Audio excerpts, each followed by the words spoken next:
নলবাৰীৰ পিতৃহীন ছাত্ৰৰ সাফল্যত আনন্দৰ চকুলো মাতৃৰ। কাপোৰ বৈ মাতৃয়ে ভৰণ পোষণ দি আহিছিল কুণালদ্বীপৰ। আৰ্থিক দৈন্যতাৰ সৈতে যুদ্ধ কৰি অৱশেষত সুখ্যাতি অৰ্জন কৰিবলৈ সক্ষম হৈছে নলবাৰীৰ এগৰাকী ছাত্ৰই। আজি ঘোষিত উচ্চতৰ মাধ্যমিক পৰীক্ষাৰ চূড়ান্ত পৰীক্ষাত বিজ্ঞান শাখাত 88.6% নম্বৰেৰে সুখ্যাতি অৰ্জন কৰিবলৈ সক্ষম হৈছে ছাত্ৰ কুণালদ্বীপ তামুলীয়ে। আৰ্থিক দৈন্যতা শিক্ষাৰ ক্ষেত্ৰত যে হেঙাৰ হ'ব নোৱাৰে সেই কথাকেই পুনৰবাৰ প্ৰমাণ কৰি দিলে কুণালদ্বীপ তামুলীয়ে। নলবাৰী চহৰৰ শান্তিপুৰ নিবাসী প্ৰয়াত দীপজ্যোতি তামুলী আৰু গীতিমা হালৈ তামুলীৰ জ্যেষ্ঠ পুত্ৰ কুণালদ্বীপ তামুলীয়ে আজি ঘোষিত বিজ্ঞান শাখাৰ পৰীক্ষাত আটাইকেইটা বিষয়ত লেটাৰ মাৰ্কসহ 88.6% নম্বৰেৰে সুখ্যাতি অৰ্জন কৰিছে।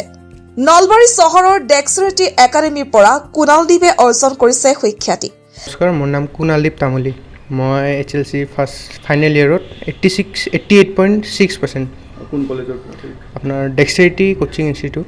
মই সদায় আপোনাৰ 8ৰ পৰা 10 ঘণ্টা সদায় পঢ়োঁ। মই মানে এতিয়া নীটৰ কাৰণে প্ৰিপেয়াৰ কৰি আছোঁ। নীট পৰীক্ষাটো 3 তাৰিখে, তাৰে কাৰণে পঢ়ি আছোঁ এতিয়া। নীটৰ পৰীক্ষাটো ভাল হ'লে আপোনাৰ ডক্টৰৰ লাইনত যাব বিচাৰিছোঁ। পিতৃৰ অবৰ্তমানত কুণালদ্বীপৰ শিক্ষাৰ সমস্ত দায়িত্ব অকলে মূৰ পাতি ল'ব লগা হৈছে মাতৃ গীতিমা হালৈ তামুলীয়ে। ভাড়াগৃহত থাকি শাল বৈ 2 পুত্ৰৰ ভৰণ পোষণ আৰু শিক্ষা গ্ৰহণৰ দায়িত্ব গ্ৰহণ কৰি আহিছে গীতিমা হালৈ তামুলীয়ে। মই কষ্ট মানে কি আৰু কষ্ট হৈছে অলপ।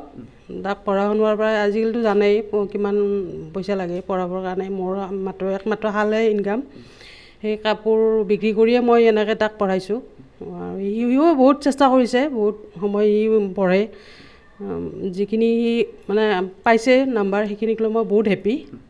আজি ঘোষিত ফলাফলত পুত্ৰৰ এনে সাফল্যত আনন্দৰ চকুলো বৈছে মাতৃ গীতিমা হালৈ তামুলীৰ। ইফালে চিকিৎসক হোৱাৰ বাসনা মনতে পুহি ৰখা কুণালদ্বীপে নীট পৰীক্ষাত বহাৰ বাবে নিজকে প্ৰিপেয়াৰ কৰি তুলিছে।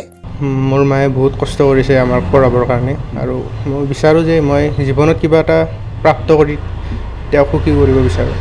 মোৰ মাৰ এখন শাল আছে, সেই শালখনৰ দ্বাৰা যি কাপোৰ তেওঁ বনায় সেইটোৱে আমাৰ ইনকামৰ চ'ৰ্চ। আৰু ইনকাম বেলেগ একো সেই নাই। বিচাৰি আমাক পঢ়াইছে মাদাৰে, আৰু সেইটোৱে। ভৱিষ্যতে এগৰাকী চিকিৎসক হৈ মাতৃৰ সপোন পূৰণ কৰাৰ ইচ্ছা মনতে পুহি ৰাখিছে ছাত্ৰগৰাকীয়ে। ছাত্ৰ কুণালদ্বীপৰ সাফল্যত সকলোৱে ধন্যবাদ আৰু শুভেচ্ছা জ্ঞাপন কৰিছে।